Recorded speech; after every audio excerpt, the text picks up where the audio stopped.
Gracias por quedarse en Brotes Verdes aquí en la pantalla de C5N. Seguimos hasta las 11 y piquito, quédate porque además hay bastante más. Después tenemos información privilegiada de los pasillos del poder que vamos a estrenar hoy en una columna con Barral Grijera sobre la trastienda de Palacio, sobre ese off the record que, bueno, a veces vale la pena tener en el radar, pero lo prometimos. Nacho Levi, referente de La Poderosa, gracias por venir a Brotes Verdes. Gracias a ustedes. Te voy a hacer un cafecito, ¿tomás? Claro, gracias. ¿Cómo se vive la era Cambiemos desde la Zabaleta? Se sobrevive la era Cambiemos.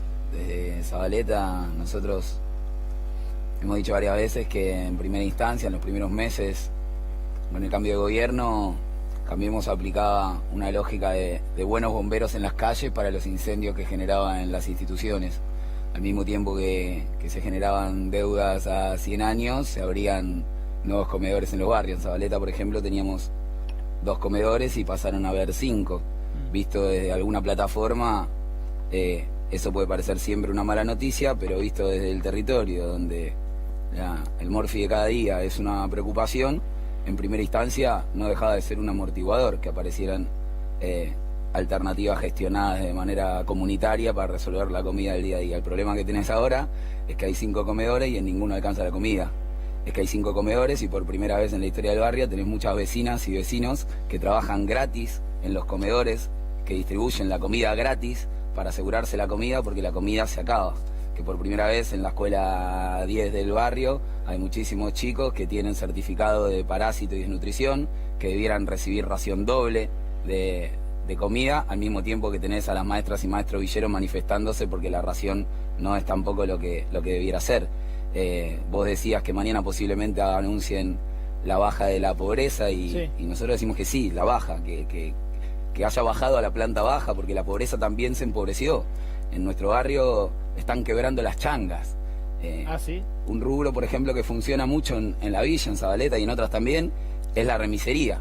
Porque yo cuando salgo de acá me quiero volver al barrio, un taxi no te lleva. Claro, el taxi no te lleva. Un remis de auto. Claro, en Zabaleta es un núcleo habitacional transitorio creado por el Estado hace 50 años, pero sigue siendo un cuadrado gris en la guía T de los colectivos, claro. Un cuadrado rojo en el GPS, un cuadrado blanco en el mapa interactivo del gobierno de la ciudad que lo creó.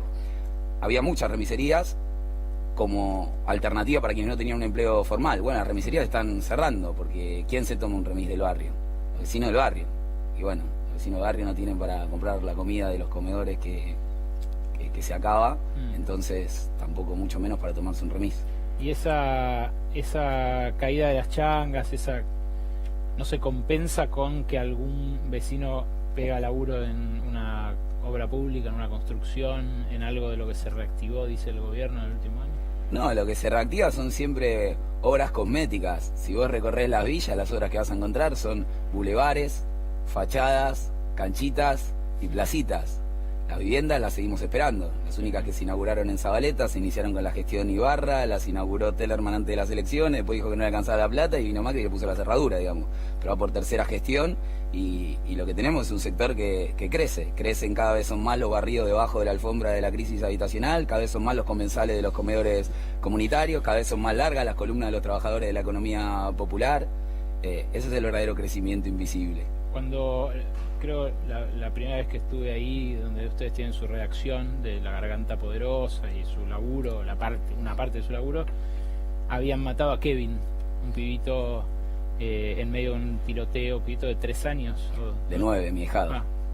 En medio de un tiroteo de narcos entre sí, pero habilitado por una zona liberada por la fuerza de seguridad, un tiroteo que duró más de 3 horas. Eso ¿cómo se vive hoy? Digamos, ¿sigue ese miedo permanente a lo que hagan los narcos, lo que haga la propia policía?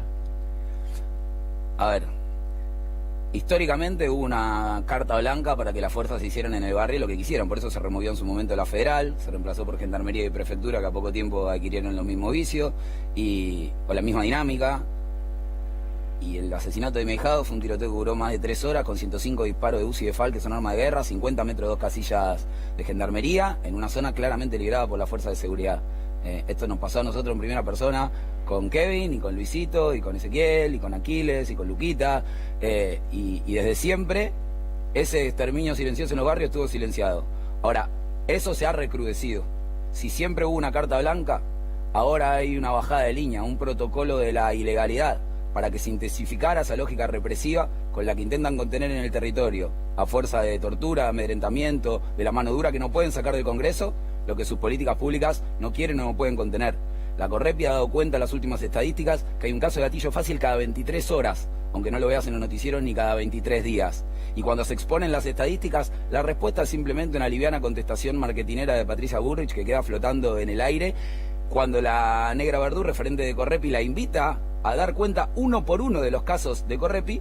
No hay respuesta del gobierno, de la misma manera que no lo hay para la exposición que hicimos nosotros del registro, del control popular a la fuerza de seguridad que ejercemos en el barrio y que fue citado a Ginebra en septiembre del año pasado por la Comisión por los Derechos del Niño de la Organización de las Naciones Unidas, dando cuenta de 1000 denuncias de la irregularidad de las fuerzas en un solo mes.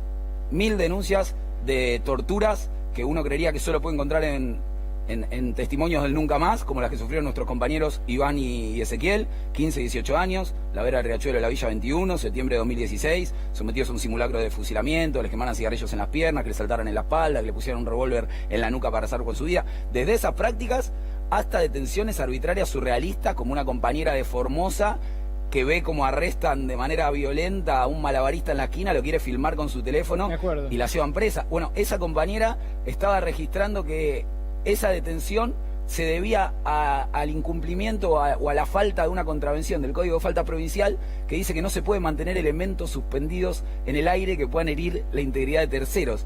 Una normativa que existir para que no colgues una maceta de 200 kilos en tu balcón. No para que un flaco no pueda tirar 3 mandarinas y pasar una gorra para comprarse un sándwich. Sí. Eso se recrudeció, decís, en los últimos meses, desde que asumió Macri, porque la muerte de Kevin fue con el kirchnerismo. Y había denuncias de ustedes de que la fuerza de seguridad igual apretaban, igual los usaban de chivo expiatorio, igual buscaban culpabilizar. Para nosotros nunca fueron los derechos humanos una variable de ajuste de ninguna coyuntura. Los derechos humanos no tienen tantos matices como partidos políticos hay. Cuando no se defienden, se violan.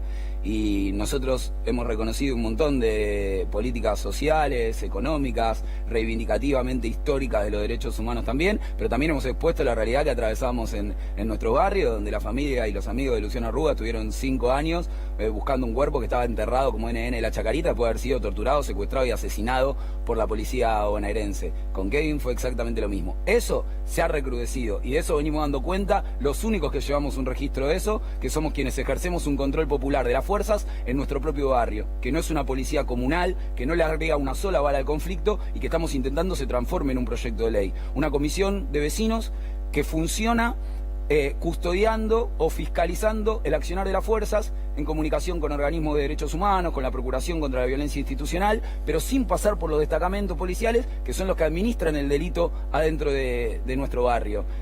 La realidad es que muchas veces cuando nos quejamos de la falta de visibilidad que tienen las problemáticas o las voces de nuestros barrios, lo hacemos en primera persona y se le atribuye a una injusticia evidente respecto de quienes no pueden o no han podido nunca en la historia dar a conocer una realidad, una perspectiva, una experiencia.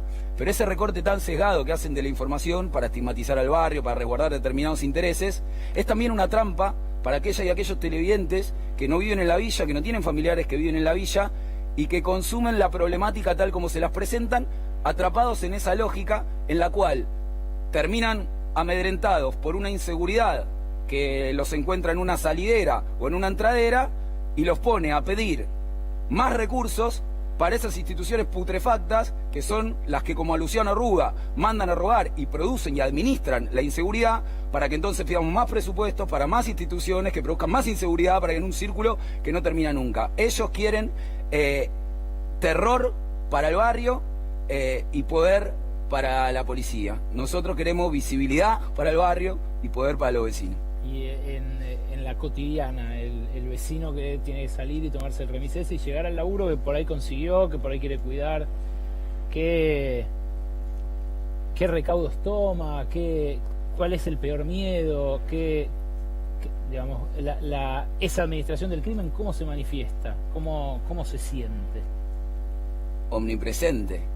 porque no es cualquier enemigo, el enemigo es el que vino a cuidarte. Son las fuerzas de seguridad las que construyen esos niveles de amedrentamiento, de silenciamiento, así como las políticas económicas o las obras públicas van a lo que se ve, van a la fachada, los bulevares, las placitas, sí. Todo eso está en la avenida por la que pasan los colectivos o los autos de las personas que viven fuera del barrio. Caminás un metro para dentro del barrio y la realidad es otra. Con las fuerzas de seguridad pasa lo mismo. ¿Y por qué ganan las elecciones? Bueno, creo que ahí hay pues viste que por el barrio sale que incluso ahí... Bueno, pero creo que ahí hay que ponerse a pensar profundo y a discutir entre los distintos actores del campo popular o que los quienes genuinamente, que somos muchos, muy variados, de distintas procedencias, de distintas tradiciones, a revisar cuáles fueron las prácticas que habilitaron que un escenario obviamente tan apadrinado empresarialmente, comunicacionalmente, multinacionalmente, sí, no hay duda, pudiera irrumpir también en nuestros territorios, porque por ejemplo en la capital federal durante muchos años no existieron los Argentina Trabaja, tal vez como una manera, o seguramente como una manera de soltarle la mano al macrismo, pero eso también le abrió la puerta al macrismo a volverse primera fuerza en un barrio literalmente con 21 puestos de trabajo, y no digo 21 por decir un número, 21 puestos de trabajo para una cuadrilla de limpieza que en realidad lo que hacía era precarizar un servicio que por tercera gestión le estaban negando a los barrios que también integran la ciudad de Buenos Aires, con una cooperativa de vecinos, 21 puestos de trabajo que nuclean a 20 familias influyentes del barrio, les permitía primero irrumpir en asamblea donde la discusión podía ser un poco más de izquierda, un poco más peronista, un poco más socialista, un poco más progresista, pero neoliberalismo no. Bueno, empezó a suceder en alguna asamblea de pronto, que venía uno y decía, bueno, pero el que da trabajo, y el trabajo era el quien estaba gobernando la ciudad con 20 puestos de trabajo. Pero eso, contra el vacío que se generaba de la ausencia de otras alternativas, sí, los habilitó, les permitió ganar elecciones en barrios donde no tenían ni una unidad básica ni una sola hora de apoyo escolar. Vos salías a explicar esto en un medio de comunicación, en un escenario tan polarizado, y terminaba de alguna manera atrapado por el juego a la derecha. Y si no lo decías, terminabas como inhibido porque, bueno, en la villa ganó el macrismo. Entonces creo que nos tenemos que dar esos espacios de encuentro, de profundización de los debates para que no les sea tan fácil responder a una realidad tan inapelable, tan virulenta, tan expuesta, con globos y política de marketing. ¿Y en la provincia están haciendo cloacas, por ejemplo, como dice el gobierno? Hay obras que son menores, hay distintos, la provincia de Buenos Aires es un país y hay un montón de realidades distintas que tienen que ver con las gestiones municipales, con las intendencias, con las causas postergadas históricamente. Sería falso responder a una generalidad. Claro. Si yo te digo en el común de los barrios donde está La Poderosa en la provincia de Buenos Aires, estamos lejos de sentir que hay una presencia del Estado que de alguna manera contiene o ilusiona en relación a las posibilidades de desarrollo, claro, que puedan tener las asambleas. Claramente. Se parte de muy abajo, ¿no? Bueno, ahí tenés las movilizaciones, el crecimiento de las caravanas, de los trabajadores de la economía popular, o del desmadre que se les produce en la base, cuando eso ya no lo pueden contener, no importa con qué dirigentes se lleven bien, con qué dirigentes se lleven mal, se les desborda, no se puede contener, porque Nacho, esa es la realidad. Antes de agradecerte por venir, quiero poner un fragmentito de lo que ustedes descubrieron, porque además de militar y además de organizarse y tratar de que mejore un poco la vida en los barrios populares, lo que hacen es periodismo con La Garganta Poderosa, con esta revista que ustedes ven en los kioscos de diario, que sale gente abriendo la boca en la tapa. ¿Qué hicieron? Descubrieron a un represor que tenía prisión domiciliaria, 24 condenas por desapariciones, condenas por torturas, por asesinato, saliendo de compras al súper. Míralo, míralo. Este testimonio es de La Garganta Poderosa. Ahí lo ven. Contame, Nacho. Bueno, ese es Eduardo Costanzo, volviendo del supermercado. Otros testigos lo habían visto ya salir. En este caso se pudo registrar porque los compañeros y las compañeras de La Garganta Rosarina, de La Poderosa Santa Fe, estaban ahí tomando fotos para la muestra que nosotros montábamos en la plaza el 24. Cuando lo vieron venir, se registró ese video, que hoy le puso una pulsera y una guardia en la puerta de la casa y que algunos medios presentan como un hallazgo. Por eso, para nosotros lo más importante de complementar ese video es decir que esto no es ningún hallazgo. Ese es el tipo de prisión al que liberan a 1879 genocidas contra apenas 489 que están en cárceles comunes y efectivas, y que posiblemente eso es posible por el nivel de invisibilidad que tiene eso, porque esto lo logramos con una guardia de un día, no fue un trabajo de investigación de 6 meses, entonces posiblemente tenga que ver con los altísimos niveles de connivencia de cierto periodismo o de enormes sectores del periodismo